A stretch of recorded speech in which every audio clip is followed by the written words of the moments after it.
Polisi bekuk bandar judi slot beromset miliaran. Polisi tangkap warga penimbun BBM bersubsidi. Gerindra usung Maijen Julius Selvanus dan Tatong Bara.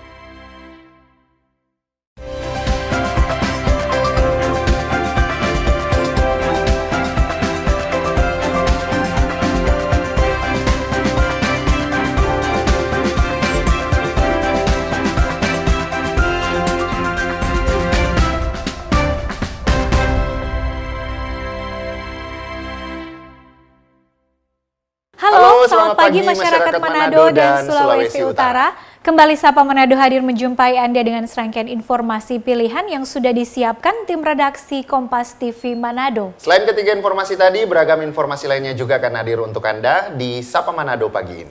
Ya, tentu saja bagi Anda yang belum dapat mengakses televisi digital Kompas TV Manado, Anda dapat menonton live video streaming kami di channel YouTube dan juga Facebook dengan nama Kompas TV Manado. Dan langsung saja bersama saya Davis Pinontoan dan saya Ira Matoy, kita saksikan Sapa Manado selengkapnya.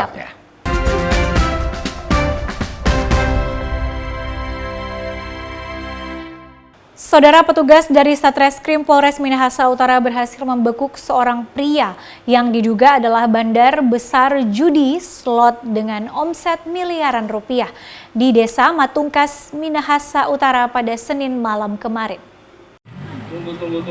Dijelaskan Kapolres Minahasa Utara AKBP Dandung Putut Wibowo saat temu media di Mapolres Minahasa Utara pada Selasa siang, penggebrakan permainan judi online oleh unit Opsnal Black Dragon Polres Minahasa Utara ini dilakukan pada Senin 3 Juni malam saat pelaku berada di dalam kamar dan sedang di depan laptop, sementara menerima depo dari para pemain judi online di situsnya yang bernama Kakek 777 Pro di Desa Matungkas Jagatiga, Kecamatan Dimembe, Kabupaten Minahasa Utara.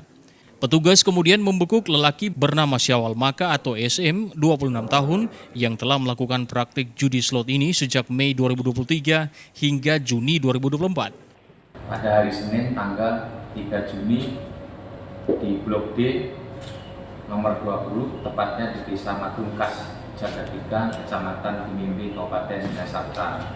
Dan dapat kami sampaikan juga di dalam kegiatan tersebut, judi online ini sudah dimulai dari bulan Mei sampai dengan Juni yang dilakukan oleh laki-laki yang berinisial SM. Sedangkan hal yang dikerjakan dengan kegiatan ini tadi itu menggunakan modus operandi yang bersangkutan berada di dalam satu kamar dengan menggunakan alat IT-nya yaitu laptop untuk menerima depo dari para pemain judi online. Sementara itu, Kasat Reskrim Polres Minahasa Utara mengatakan bahwa omset per hari dari terduga pelaku adalah sebesar 6 juta rupiah dan merupakan salah satu bandar judi slot terbesar di Indonesia. Jadi salah satu bandar terbesar adalah SM ini. Jadi SM ini adalah bandar terbesar yang ada di Indonesia. Makanya dia memiliki aplikasi sendiri atau akun sendiri yang tadi disampaikan Bapak Kapolres. Bahwasanya ada Kakek 777 Pro. Itu adalah akun yang dibuat sendiri oleh yang bersangkutan. Jadi yang bersangkutan ini bisa mendapatkan hasil 6 juta per hari. 6 juta per hari. Nah, itu yang disampaikan bisa dikali sebulan, dikali 1 tahun sambil berjalan. Nah, di sisi lain yang bersangkutan ini adalah jaringan pil atau obat-obat terlarang juga. Ya, dia bisa seperti ini karena dia otodidak, dan awalnya dia digaransi juga akan sekolah di luar negeri oleh orang bule juga yang komunikasi dengan yang bersangkutan. Tapi yang bersangkutan keahliannya disalahgunakan untuk mencari anggaran atau judi slot. Petugas juga mengamankan sejumlah barang bukti seperti uang tunai sebesar 16 juta rupiah, 4 unit telepon genggam dan 1 unit laptop.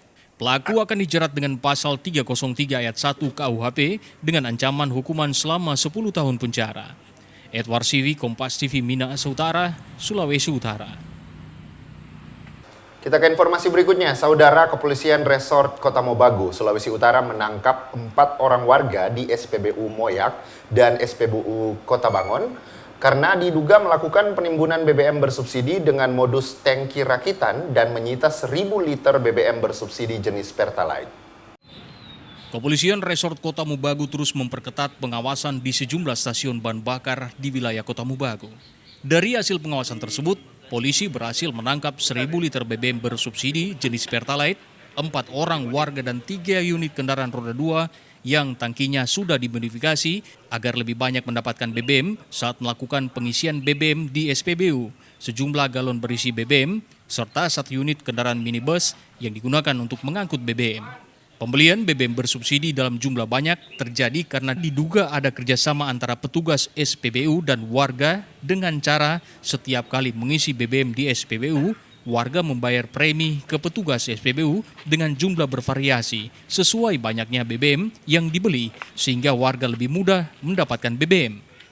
Selain menangkap pelaku penimbunan BBM bersubsidi, polisi juga memperingatkan setiap pengelola SPBU di kota-kota Mobagu agar tidak bekerja sama melakukan praktek penimbunan BBM karena selain meresahkan masyarakat dan hal ini juga menyebabkan terjadinya antrian panjang di SPBU saat mengisi BBM. Dari hasil pengawasan dari Polres Kota Mobagu, kita mendapatkan hasil berupa tangkapan yang diduga akan dijadikan penimbunan BBM. Di sini dengan modus memodifikasi tangki-tangki kendaraan bermotor. Adapun hasil tangkapan ini kita dapat di 2 TKP SPBU Moyak dan SPBU Kota Bangun. Dari hasil pantauan kami, kemungkinan mereka mendapatkan premi sekitar 2.000 atau 3.000 untuk memperlancar aksinya dan mempermudah biar dikasih dari salah satu petugas SPBU. Ya, Bang, ini kan tentunya kan petugas ini sudah mendapat suap dari yang beli BBM. Ada sanksi enggak atau teguran dari pihak kepolisian kepada pihak SPBU agar supaya ini tidak kembali lagi terjadi, Bang? Pasti kita akan memberikan sanksi berupa teguran dan pengawasan terus agar Kota Mobagu tidak terjadi lagi penimbunan BBM seperti ini. Karena disinyalir banyaknya kemacetan di depan SPBU. Pelaku penimbunan BBM dijerat dengan pasal 55 ayat 53 huruf B dan C Undang-Undang RI nomor 2002 tahun 2001 tentang migas dengan ancaman hukuman 4 tahun penjara. Rahman Rahim, Kompas TV, Kota Mobagu, Sulawesi Utara. Keinfo lainnya, Saudara, Kementerian Kelautan dan Perikanan terus meningkatkan pengawasan pemberantasan illegal fishing menuju Indonesia Biru. Selain juga untuk menjaga kedaulatan negara dari tindakan pencurian hasil laut. Hal ini disampaikan langsung oleh Menteri Kelautan dan Perikanan Sakti Wahyu Trenggono dalam Rakernis Pengawasan Perikanan di Manado pada Selasa pagi. Dalam rapat kerja teknis pengawas perikanan tahun 2024 di Grand Kawanua Convention Center Manado, Sulawesi Utara, Menteri KKP Sakti Wahyu Trenggono mengatakan pemberantasan illegal fishing masih perlu diperkuat karena berdampak pada kesejahteraan nelayan nasional. Menteri KKP mengatakan kedepannya Kementerian KKP bakal meluncurkan satelit pengintai yang nantinya akan terhubung ke setiap kapal pengawas di seluruh perairan laut RI. Menurut Menteri KKP, penguatan pengawasan kelautan dinilai perlu dilakukan segera karena akan meminimalisir pencurian kekayaan laut Indonesia oleh negara asing yang fakta di lapangan justru bekerja sama dengan nelayan lokal. Untuk itu, Menteri KKP meminta seluruh otoritas terkait untuk menjalin sinergitas.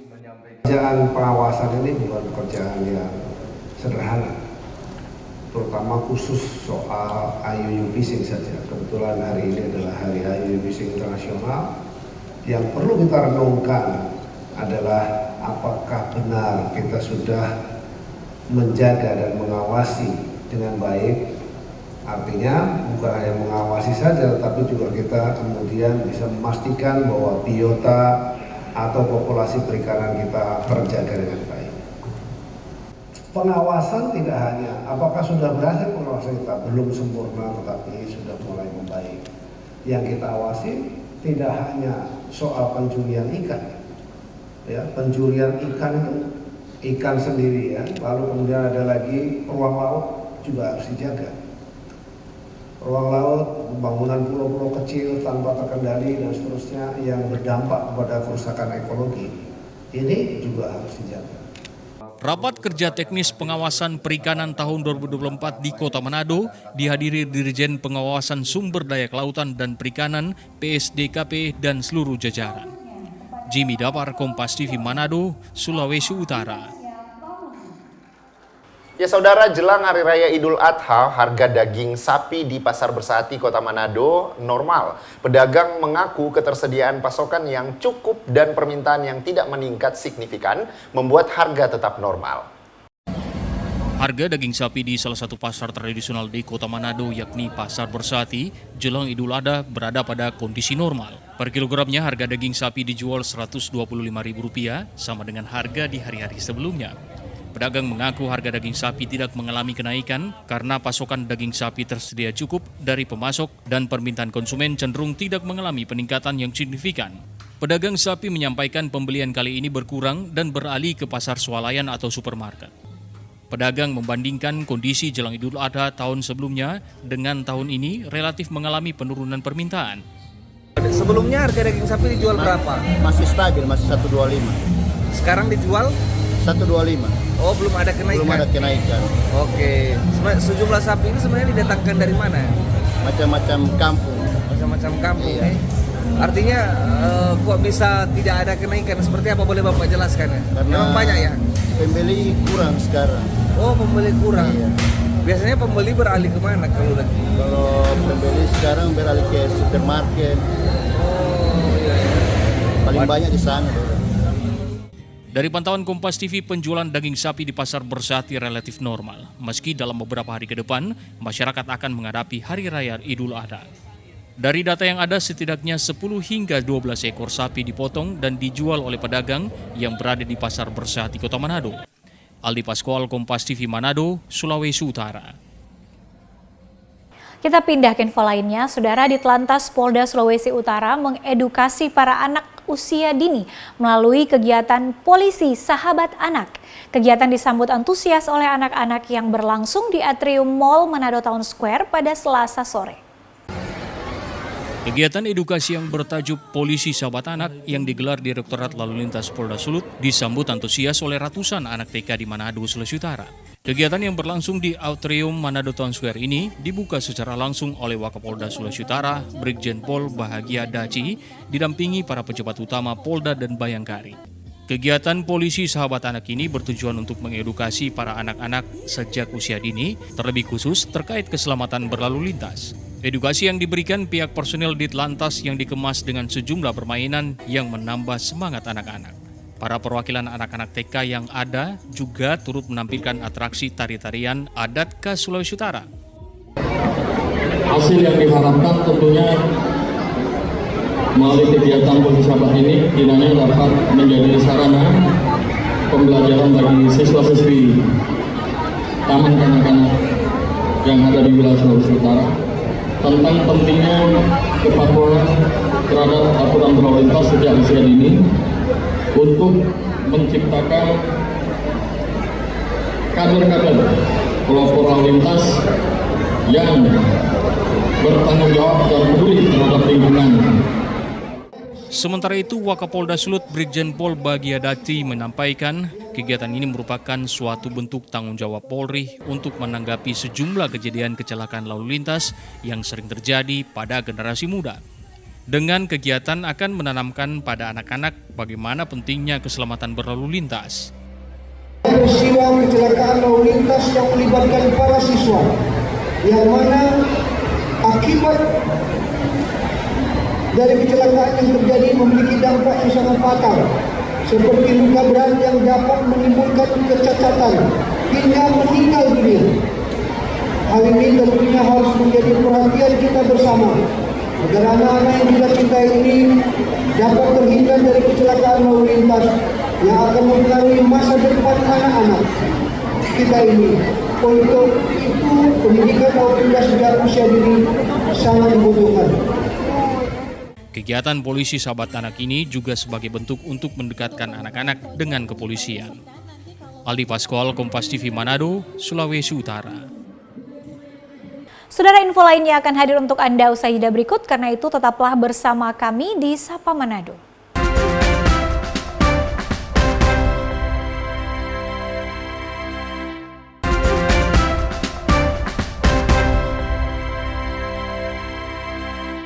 Terima kasih Anda masih bersama kami di Sapa Manado. Saudara, untuk memenuhi kebutuhan uang rupiah layak edar di masyarakat, termasuk di wilayah pulau terluar, Kantor Perwakilan Bank Indonesia Provinsi Sulawesi Utara menghadirkan ekspedisi rupiah berdaulat di 5 pulau terluar di wilayah perbatasan utara antara Indonesia dan Filipina. Menggunakan kapal KRI Kakap, tim ekspedisi rupiah berdaulat Bank Indonesia memulai perjalanan ekspedisi rupiah berdaulat di 5 pulau di wilayah perbatasan antara NKRI dan Filipina Selasa siang. Berlayar dari Pelabuhan Satro Lantamal 8 Bitung, tim ekspedisi rupiah berdaulat akan melayani penukaran uang layak edar di Pulau Miangas, Pulau Kakorotan, Pulau Karakelang, Pulau Kawaluso, serta Pulau Tagolandang yang baru saja terdampak erupsi Gunung Api Ruang. Dalam ekspedisi rupiah berdaulat tahun 2024 di wilayah Sulawesi Utara, Bank Indonesia menyiapkan uang senilai 5 miliar untuk menyerap uang tidak layak edar dari masyarakat dan perbankan dengan berbagai pecahan untuk digantikan dengan uang layak edar. Selain penukaran uang layak edar di wilayah kepulauan, Bank Indonesia akan melakukan edukasi terkait sosialisasi cinta, bangga, dan paham rupiah bagi masyarakat yang bermukim di kepulauan. Ekspedisi rupiah berdaulat, Bank Indonesia berkolaborasi bersama TNI Angkatan Laut dari Lantamal 8 Manado untuk menggunakan pengamanan sekaligus infrastruktur TNI dalam menjangkau pulau-pulau terluar di wilayah perbatasan dan masuk kawasan 3T atau tertinggal, terdepan, dan terluar. Rupiah berdaulat, makanya kami berjalan bersama-sama dengan Angkatan Laut. Jadi supaya benar-benar ya kita memang pengen rupiah itu berdaulat di negara kita gitu, dan dibantu oleh Angkatan Laut karena untuk menjangkau pulau yang terluar kami tidak mungkin ada transportasi biasa, jadi perlu ada transportasi khusus, tentunya keamanannya juga khusus. Dan sampai sejauh ini memang kami tidak bisa menyentuh pulau-pulau itu, jadi kami bisa menyentuh dengan bantuan Angkatan Laut. Jadi kami menyediakan 5 miliar di tahun kemarin juga segitu 5 miliar. Ya mungkin karena memang perputaran ekonominya enggak seperti di kota-kota besar. Ekspedisi rupiah berdaulat ini merupakan bagian dari rangkaian kegiatan sinergi Bank Indonesia bersama Dinas Pendidikan Daerah Sulawesi Utara, Kementerian Pendidikan, Kebudayaan, Riset, dan Teknologi dalam meningkatkan kualitas sumber daya manusia Sulut dalam upaya perluasan literasi keuangan. Yana Mekesingal, Kompas TV Bitung, Sulawesi Utara. Saudara, Kantor Perwakilan Bank Indonesia Sulawesi Utara akan membawa bantuan khusus bagi warga di Pulau Tagolandang, Kabupaten Kepulauan Sitaro yang terdampak erupsi Gunung Api Ruang. Bantuan ini akan diserahkan bersamaan dalam perjalanan misi ekspedisi rupiah berdaulat bersama KRI Kakap milik TNI Angkatan Laut. Ekspedisi rupiah berdaulat dalam program Bank Indonesia untuk menghadirkan uang rupiah layak edar di wilayah kepulauan di Provinsi Sulawesi Utara turut membawa bantuan sosial Bank Indonesia yang secara khusus menyasar warga Pulau Tagolandang yang merupakan korban erupsi Gunung Api Ruang. Kepala Kantor Perwakilan Bank Indonesia Sulawesi Utara Andri Prasmuko dalam keterangan persnya di Bitung, Sulawesi Utara Selasa siang mengatakan bantuan Bank Indonesia untuk warga terdampak erupsi Gunung Ruang akan dibawa oleh KRI Kakap milik TNI Angkatan Laut berbarengan dengan program ekspedisi rupiah berdaulat yang menyasar 5 pulau di wilayah Nusa Utara. Bantuan Bank Indonesia untuk warga terdampak erupsi Gunung Ruang berupa bantuan bahan pokok serta logistik diantaranya seng, terpal serta obat-obatan untuk warga di Pulau Tagolandang. Selain itu, ada juga bantuan Bank Indonesia yang berkolaborasi dengan Dinas Pendidikan Daerah dan Balai Penjaminan Mutu Pendidikan Sulut Kemendikbudristek terkait sosialisasi literasi keuangan dan cinta bangga paham rupiah. Total bantuan bagi warga terdampak erupsi Gunung Ruang senilai 300 juta rupiah. Tentunya yang pasti bantuannya berupa seng, terpal, obat-obatan. Yang kebutuhan untuk memulihkan Tagolandang lah ya, seng, obat-obatan dan bahan makanan. Ini alhamdulillah ini terima kasih dukungan Pak Angkatan Laut karena dengan kapal yang besar kita bisa sekaligus membawa bantuan secara fisik ke sana. Bantuan dari Bank Indonesia ini diharapkan bisa bermanfaat bagi masyarakat Kabupaten Kepulauan Sitaro yang saat ini masih dalam tahapan pemulihan pasca bencana.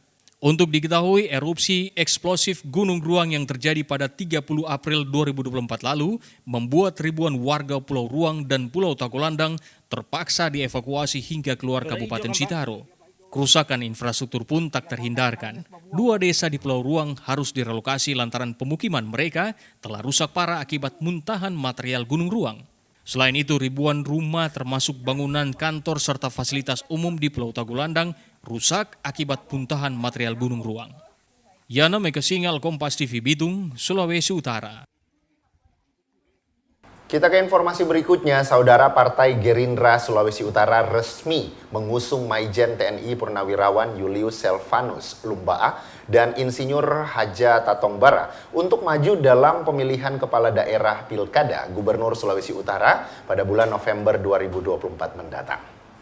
Anak-anak juga tersebar sebenarnya. Partai Gerindra Sulawesi Utara siap mengamankan instruksi Ketua Umum DPP Partai Gerindra Prabowo Subianto terkait paslon Cagup-Cawagup di Pilkada 2024. Prabowo Subianto menetapkan pasangan Maijen TNI Purnawirawan Julius Selvanus Lumbaa dan Tatongbara sebagai pasangan calon gubernur dan wakil gubernur Sulawesi Utara. Ketua DPD Partai Gerindra Sulawesi Utara Koni Lolita Rumondor mengatakan bahwa Partai Gerindra Sulut siap mengamankan keputusan Prabowo. Untuk itu, Partai Gerindra Sulawesi Utara akan mendukung penuh dan siap mengamankan pasangan Julianus Selvanus Lumbaa dan Tatongbara di Pilgub Sulawesi Utara 2024 mendatang. Dan bagi Partai Gerindra, Pilkada adalah sebuah kesempatan emas untuk mengimplementasikan misi partai untuk merebut kekuasaan secara konstitusional dalam rangka pengabdian kepada seluruh rakyat. Yang kedua, Partai Gerindra telah memutuskan untuk memajukan pasangan Maijen Purnawirawan Julius Selvanus Lumbaa dan Insinyur Haji Tatongbara untuk bertarung dalam kontestasi Pilkada Gubernur, Wakil Gubernur di Provinsi Sulawesi Utara. Untuk itu kepada pengurus di semua tingkat mulai dari DPC, PAC hingga anak ranting Partai Gerindra untuk mengamankan keputusan yang telah dikeluarkan oleh Ketum Prabowo Subianto. Jimmy Dapar, Kompas TV Manado, Sulawesi Utara.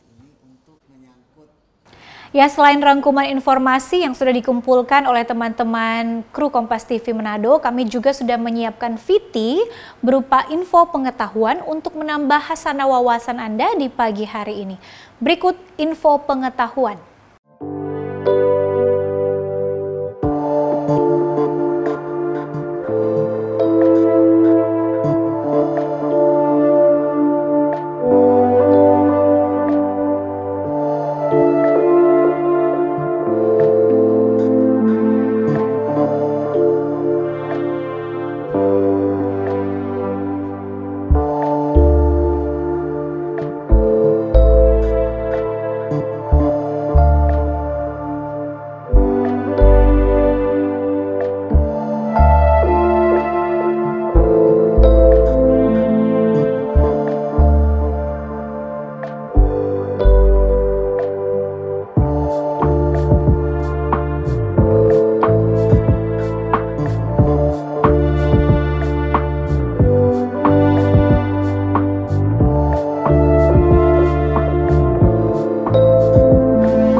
Selain info pengetahuan, kami juga punya informasi perakiraan cuaca dari BMKG Manado sebagai panduan bagi Anda yang akan beraktivitas di luar rumah.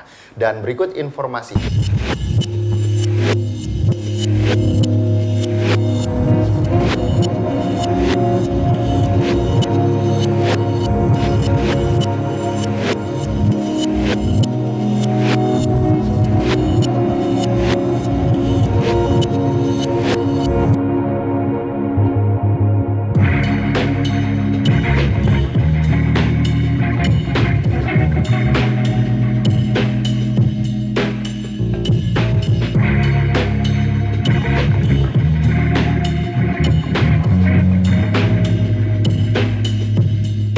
Menjadi panduan bagi Anda yang hendak melakukan aktivitas di luar rumah hari ini.